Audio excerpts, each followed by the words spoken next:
Hey guys, it's me, JCP. Um, so it's been a while, and some things have changed, I guess. Not entirely, but some changes. I am officially 28. No way. I had my birthday, and it was very relaxing and chill and nice, and I spent it with my parents, which was, they spoil the hell out of me. They love me so much, and I love them. Um, and I've always had, I grew up in the generation where, like, Sweet 16 on MTV was, you know, the dream, and I would watch all these movies about, I'd watch Jawbreaker, or, certain movies where your best friends come and scoop you up and you go have breakfast and sorry.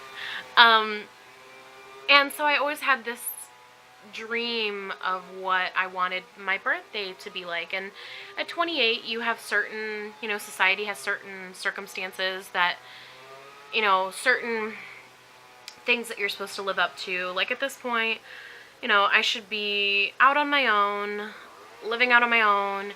I should be in a serious relationship, maybe even engaged, maybe even married, considering kids, maybe even have a kid. And in society, I am flawed. I'm single and have been for quite some time. I still live here with my parents. I don't have any children. I haven't even I haven't okay. I'm 28 and I have never been on a real date. I've been a girlfriend to guys, but all the guys that I've dated in the past didn't have a job, didn't have money, didn't have cars, so I never had the traditional date in which a guy asks me out, comes and picks me up, we go out to dinner or bowling or a movie or something like that. He pays, and at the end of the night it ends with a kiss. I've never had a date. And people, when I say that, people are kind of shocked. Like, they're like, why aren't you married? You're such good wife material. You're going to be great with kids. Well, you are great with kids. You'll be great with your own. You'll be a wonderful mother. And, one day you're going to be such a loyal, devoted wife and really be a blessing to some man, to your husband. And I'm just not.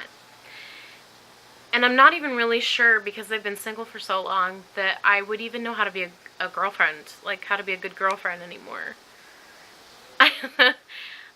In the past, I have always dated guys who did not treat me well and were emotionally or physically abusive, or both. And I've dated guys who lie and cheat and break my heart.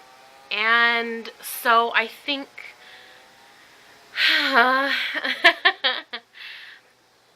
I don't know if I attract them or they see my heart and they know, like, they can totally take advantage of me, manipulate me, lie to me, cheat on me, do whatever the hell they want, break my heart. But that is why I've been single for so long. I am so tired of being cheated on and hurt. And I've put a wall up, and through therapy, I found out that I was scared to fall in love. And so I dated people that was sort of a promise that I would never fall in love with them, that they could never fall in love with me. The last guy that I was with,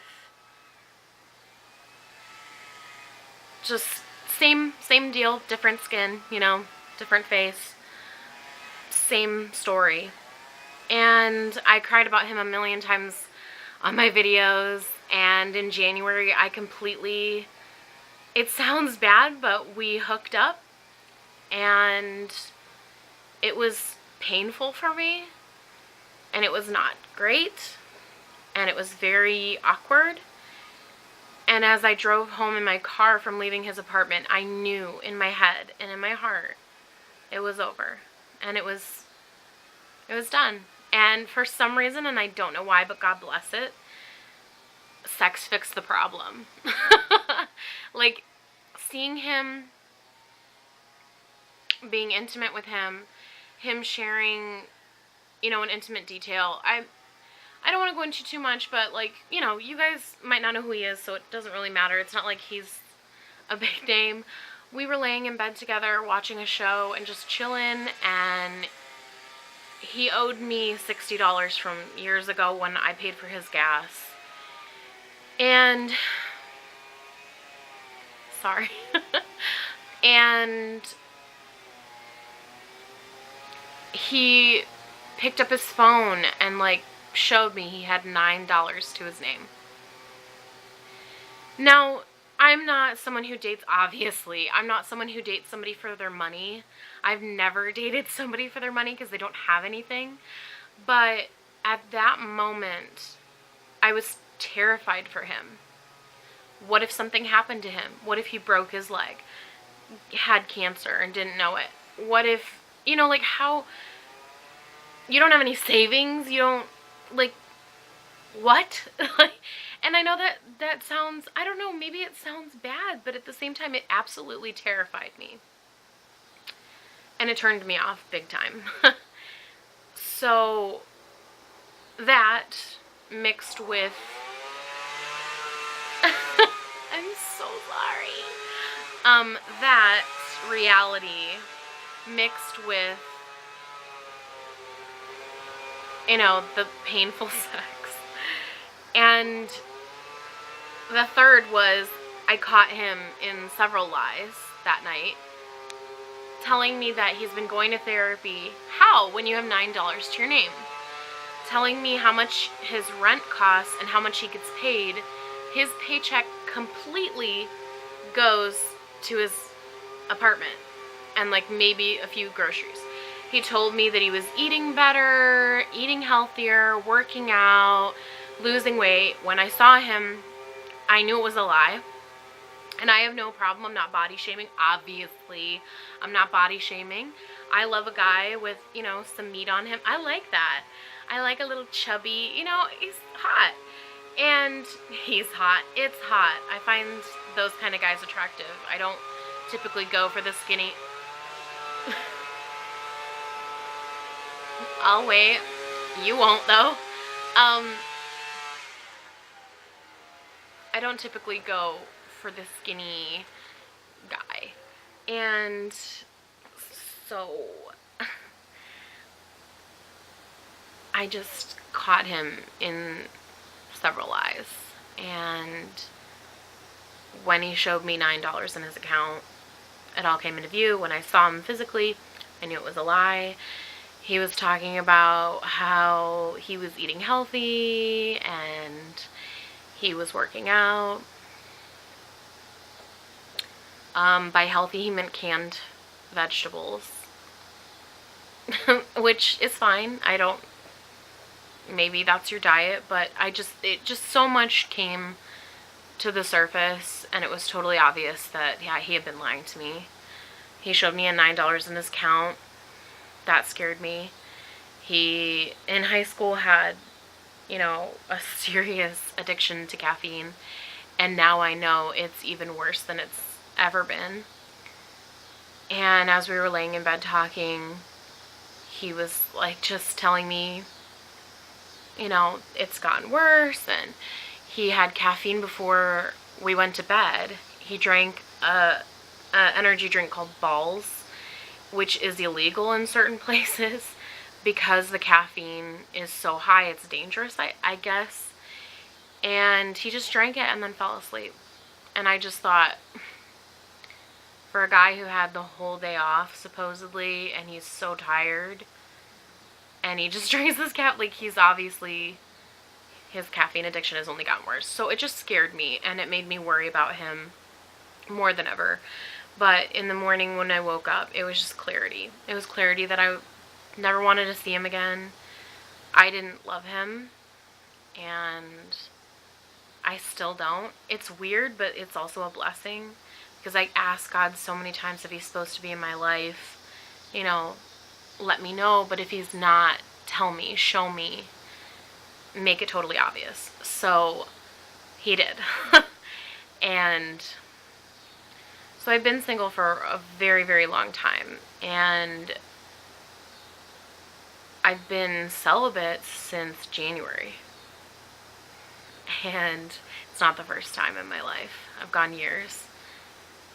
And for some reason lately, I've been feeling more like it's time to start dating. So that's changed. But I'm not ready to go off and get married right now or have kids. And if something happens to change that, then it's meant to be, and I will let it be.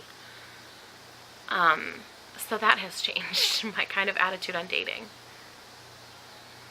I don't know where this video is supposed to go. I'm sorry. So yeah, that's my video, I guess. I don't really know what I was supposed to be telling you guys, but it's been long enough, and I'm so sorry that you've watched all this. Anyway, so some things have been changing in that I'm ready to date. I'm ready to go on my first real date. I will allow it and accept it and agree with it, no matter if it ends in, you know, he's my future husband, or it ends in like, oh, that was nice, don't want to do that again. I'm ready, and I'm willing, and I'm open, and I will do it. And so yeah, I will make more videos as time goes on if that's what you guys want to see. Also, I'm watching Trisha Paytas on CBB, and it's the first time I've ever watched Big Brother, and I love her. Anyway, so I wish you good luck, Trisha, and I'll see you guys next time. Thank you guys for watching. I love you.